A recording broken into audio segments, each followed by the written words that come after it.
Olá, meus caros, como vão? Tudo bem? Gente, olha só, eu sou o professor Fábio Figueiredo e eu vou ministrar para os senhores as aulas de Direito das Coisas. Tudo bem? Direito das Coisas, são essas as aulas que eu vou ministrar para os senhores. Nós vamos iniciar estas aulas de Direito das Coisas com posse, com o tema da posse. Então, vamos lá olhar na nossa lousa, quando a gente fala em direito das coisas, né? Do que é que a gente está falando quando a gente trata de direito das coisas? Olha, o direito das coisas é um ramo do direito civil que estuda dois grandes temas. Então, quais são os dois grandes temas que o direito das coisas estuda, gente? A posse e os direitos reais. Ou seja, as relações jurídicas que se desenvolvem entre o homem e os bens que podem ser objeto de sua apropriação. Então, quando nós falamos em direito das coisas, nós estudamos estes dois grandes temas. Quais dois grandes temas, Fábio? Posse e direitos reais. É muito comum a gente ter a discussão sobre a natureza jurídica da posse. Então, qual é a natureza jurídica da posse? A posse tem natureza jurídica de direito real, a posse tem natureza jurídica de direito pessoal.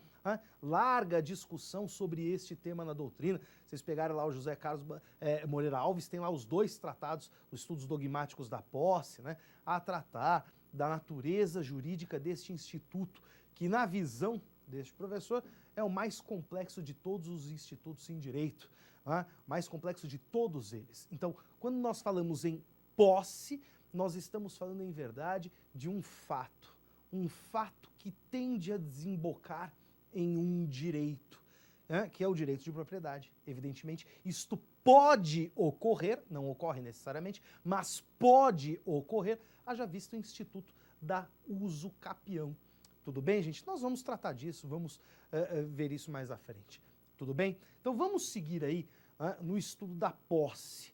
Primeiro tópico que eu peguei para a gente estudar, para a gente tratar sobre posse, são as teorias que fundamentam a posse.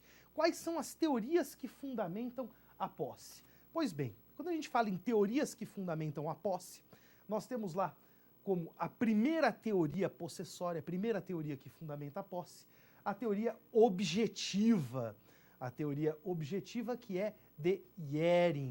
E a segunda teoria que fundamenta a posse, a teoria subjetiva de Savigny. Qual a distinção basilar entre estas duas teorias que fundamentam a posse, meus caros? A teoria objetiva de Hering, ela privilegia o corpus, ou seja, a apreensão física da coisa. Para Hering, a posse é a exteriorização da propriedade. A exteriorização da propriedade é a posse. Então, a teoria objetiva de Hering, ela privilegia o corpus, a aparência proprietária. Isso é o que é privilegiado na teoria objetiva de Hering. Na teoria subjetiva de Savigny, nós temos a somatória de corpus e ânimos. Esse corpus, a apreensão física da coisa, efetivamente, e o ânimos, a intenção de ter a coisa como se seu dono fosse. Ou seja, o ânimos é o animus domini, a intenção de ser dono. Estas são as duas teorias que fundamentam com maior louvor a posse, o instituto possessório. A teoria objetiva de Hering e a teoria subjetiva de Savigny. Eu coloquei aqui na lousa, para a gente deixar claro, quanto à teoria objetiva de Hering, nós temos aí o corpus sendo privilegiado. E o que é esse corpus, Fábio? O corpus é a apreensão física da coisa, ou seja, o corpus é a exteriorização da propriedade, a aparência proprietária. É disso que nós tratamos quando nós falamos de corpus na posse. E a teoria subjetiva de Savigny, que envolve o corpus acrescido do ânimos, ou seja, a aparência proprietária, a exteriorização da propriedade, a apreensão física da coisa, mas a intenção de possuir, de ter essa coisa como se seu dono fosse. Essa a teoria subjetiva. E aí você pode se perguntar, puxa vida, Fábio, então na teoria objetiva de Hering, não se dá importância a que título anímico o sujeito possui, ou seja, não se dá importância ao ânimos, não se dá importância à intenção que leva essa posse, já que a intenção é tão relevante no direito civil, não é mesmo? Olha, é claro que se dá importância. A questão, e eu vou colocar aí na lousa para vocês, é que o ânimos é subentendido. Quando nós falamos de teoria objetiva, o animus domini, a intenção de ser dono da coisa, ela resta subentendida. O que é, então, esta posse? Ela é a exteriorização da propriedade e o animus está subentendido. Olha, essas são as duas teorias possessórias, as duas teorias que fundamentam a posse, e são discutidas no mundo todo. No direito brasileiro, nós temos que a teoria objetiva de Iering foi acolhida. Então, nós acolhemos a teoria objetiva de Iering. Ô, Fábio, como é que eu posso verificar o acolhimento da teoria objetiva de Iering? Está lá no Código Civil, escrito, que a teoria objetiva de Iering foi acolhida? Não. Mas, quando o nosso Código Civil traz à luz o que seja a posse para o direito brasileiro, ele deixa muito claro que basta a aparência proprietária, que basta a exteriorização da propriedade, que basta a apreensão física da coisa para que eu considere o indivíduo como um possuidor daquele objeto, um possuidor daquela mesma coisa, entendida assim como o objeto tangível, corpóreo. Tudo bem, gente? Olha só, vamos olhar aí na nossa lousa? Como é que diz lá o artigo 1196? Considera possuidor, quem é o possuidor? Considera-se possuidor todo aquele que exerce de maneira plena ou não, isso é muito importante. Eu grifei aí na lousa para vocês, Considera-se possuidor todo aquele que exerce de maneira plena ou não algum dos poderes inerentes à propriedade. Então, notem, pode exercer de maneira plena, pode exercer de maneira limitada, contida, olha lá. Considera-se possuidor todo aquele que tem, de fato, o exercício pleno ou não, eu grifei aí pleno ou não, de algum dos poderes inerentes à propriedade. Então, se o indivíduo exerce de maneira plena ou limitada qualquer, não precisa ser todos, não, qualquer um dos poderes que são inerentes ao direito proprietário, qualquer um dos poderes que são inerentes à propriedade, então este indivíduo é um possuidor. É isso que determina o artigo 1196 do Código Civil. Pois bem, Fábio, então, eu tenho de saber quais são estes poderes inerentes à propriedade para saber em que circunstância que o sujeito é possuidor. Perfeito. Olha lá como é que determina o artigo 1228.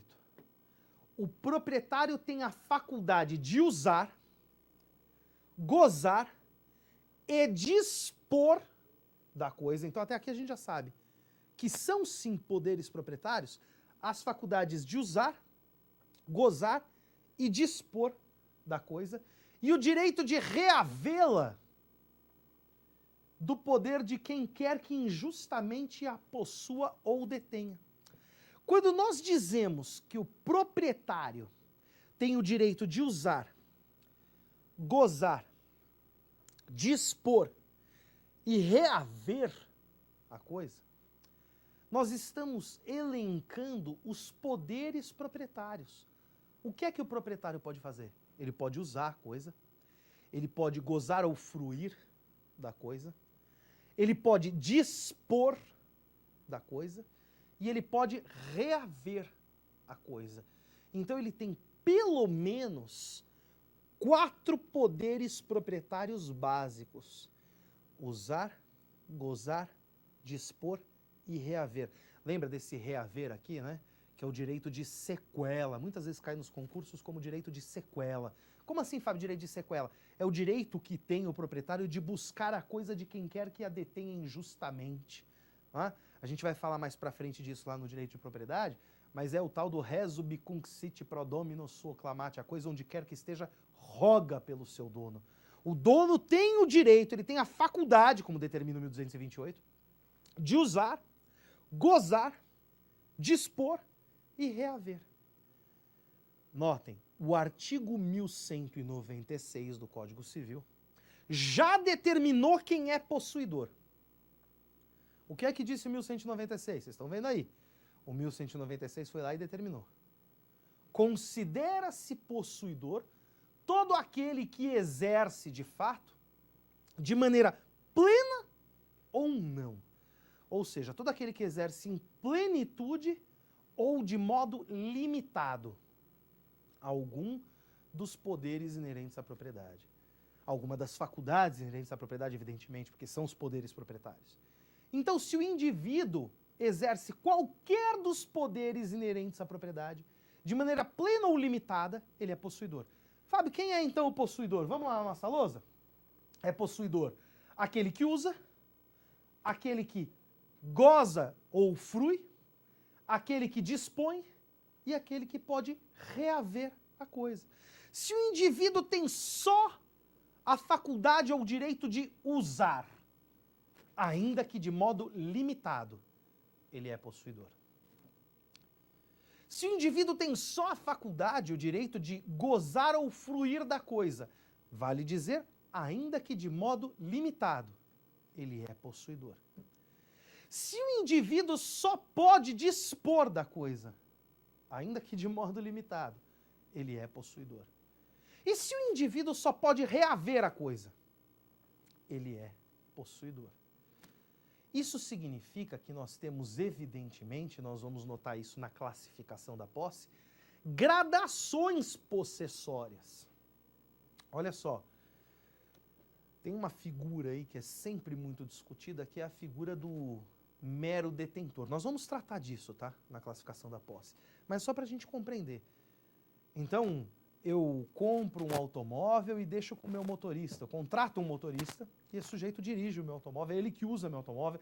Ele é motorista, mas ele também vai ao banco com o meu automóvel, busca meu filho no colégio, né, e traz meu filho do colégio. Tudo nesse automóvel que eu comprei. Ele é possuidor do automóvel? Vamos ver, dá uma olhada lá. Como é que diz ali o artigo 1228 no Código Civil? O proprietário tem a faculdade de usar, gozar e dispor da coisa e o direito de reavê-la do poder de quem quer que injustamente a possua ou detenha. E o que disse o 1196? Que aquele que exerce qualquer dos poderes proprietários é possuidor. Então é evidente que o meu motorista é possuidor do automóvel. No entanto, desculpem, no entanto, esta posse exercida por ele é uma posse degradada pela lei. É mera detenção. Tá claro, gente? Nós vamos tratar desse tema com mais vagar depois, mas é para a gente poder compreender o que envolve a posse. Vamos passar lá, gente, ó. Separei aqui para vocês uma questão que mais é uma assertiva, né, do que uma questão propriamente dita, mas que serve para elucidar. O Código Civil Brasileiro dispõe que considera-se possuidor todo aquele que tem de fato exercício pleno ou não de algum dos poderes inerentes à propriedade. Artigo 1196. Os poderes inerentes à propriedade são o uso, o gozo, a disposição e a sequela, que consiste no poder de buscar a coisa de que se é proprietário e obtê-la de quem quer que a detenha indevidamente. Assim, temos que a teoria possessória adotada no direito brasileiro foi a teoria objetiva de Ieri. Perceba, portanto, que a posse é um fato que pode até desembocar em uma situação de direito, como ocorre, por exemplo, e veremos mais à frente, no Instituto da Uso Capião. Essa assertiva, evidentemente, é uma assertiva que está correta, está certa. Então, envolve os artigos 1196 e 1228 do Código Civil. Meus caros, nós vamos continuar tratando do tema possessório, mas vamos fazer isso nas nossas próximas aulas. Espero que todos vocês estejam conosco e mandem as eventuais dúvidas que os senhores tenham para nós. Fortíssimo abraço, até logo, tchau, tchau.